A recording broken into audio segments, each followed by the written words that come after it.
नमस्कार, आप देख रहे हैं सिटी पोस्ट और मैं हूं अभिषेक मिश्रा।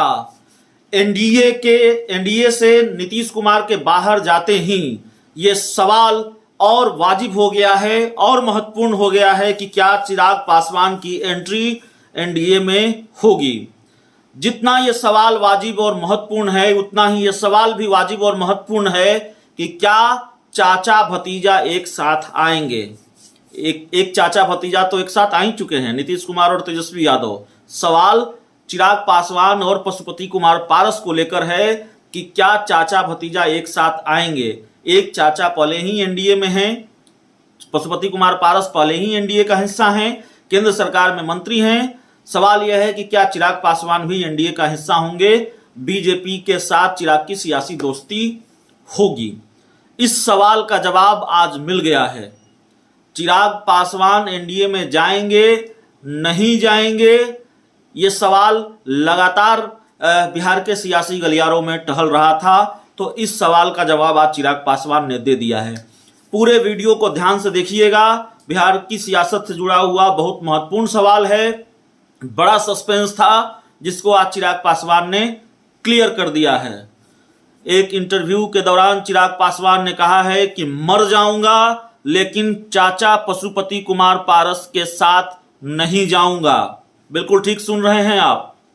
चिराग पासवान जो लोक जनशक्ति पार्टी रामविलास के सुप्रीमो हैं, उन्होंने आज क्लियर कर दिया है कि वो मर जाएंगे लेकिन चाचा पशुपति कुमार पारस के साथ नहीं जाएंगे। चाचा के साथ कोई समझौता नहीं होगा। वजह क्या है? वजह आप जानते हैं। पार्टी टूटी, परिवार टूटा, चाचा ने रातों रात खेल किया। लेकिन चिराग पासवान के गुस्से की वजह दूसरी है।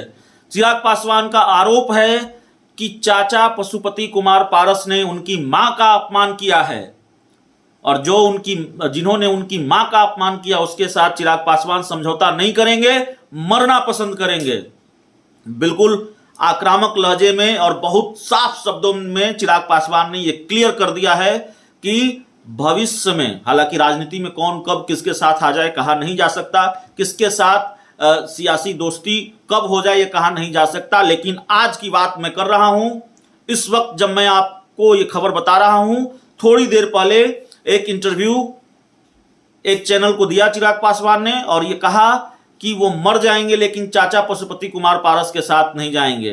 तो भारतीय जनता पार्टी अगर इस कोशिश में लगी भी है कि दोनों को साथ लाया जाए, पशुपति कुमार पारस पहले से एनडीए में हैं और चिराग पासवान को इस बात के लिए मनाया जाए कि ठीक है पशुपति कुमार पारस एनडीए में हैं, आप भी आइए और चाचा पशुपति कुमार पारस और चिराग पासवान को एक ही खेमे में यानी एनडीए में रखा जाए। पशुपति कुमार पारस पहले से हैं, चिराग पासवान को भी लाया जाए। लेकिन बीजेपी के लिए यह काम एक मयान में दो तलवार को रखने जैसा है। जहां पशुपति कुमार पारस होंगे वहां चिराग पासवान नहीं होंगे। यह बात भी चिराग पासवान ने आज क्लियर कर दी है। चिराग पासवान ने यह भी कहा कि जब हमें जरूरत थी चाचा छोड़कर चले गए, हमारी मां ने फोन किया, हमने कई बार प्रयास किया चाचा साथ आए लेकिन वो नहीं आए, तो वक्त बीत चुका है। अब चिराग पासवान को शायद अपने चाचा पशुपति कुमार पारस की जरूरत नहीं है। चिराग पासवान ये मानते हैं कि जिन्होंने उनकी मां का अपमान किया उनके साथ कभी समझौता नहीं होगा। तो इस ऐलान के बाद बिहार की राजनीति का कुछ समीकरण भी साफ है। एक तो यह साफ है, इस पर विस्तार से बातचीत हो सकती है। अभी बस इतना ही बता देता हूं कि चिराग पासवान के इस बयान से किस राजनीतिक समीकरण पर असर पड़ने वाला है। तो यह बात कम से कम साफ हो गई है, बीजेपी के लिए मुश्किल है। बीजेपी अगर नीतीश कुमार के खिलाफ वैसे राजनीतिक दलों को या वैसे नेताओं को एकजुट करना चाह रही है जो नीतीश विरोध की मुखर आवाज माने जाते हैं, चाहे वो आरसीपी सिंह हो चाहे वो चिराग पासवान हो, तो बीजेपी का काम और मुश्किल कर दिया है चिराग पासवान ने। चाचा पशुपति कुमार पारस के रहते एनडीए में चिराग की एंट्री संभव नहीं है, उन्होंने खुद ही बता दिया है। तो चलिए इस रिपोर्ट में इतना ही, इस खबर में इतना ही। बहुत बहुत धन्यवाद।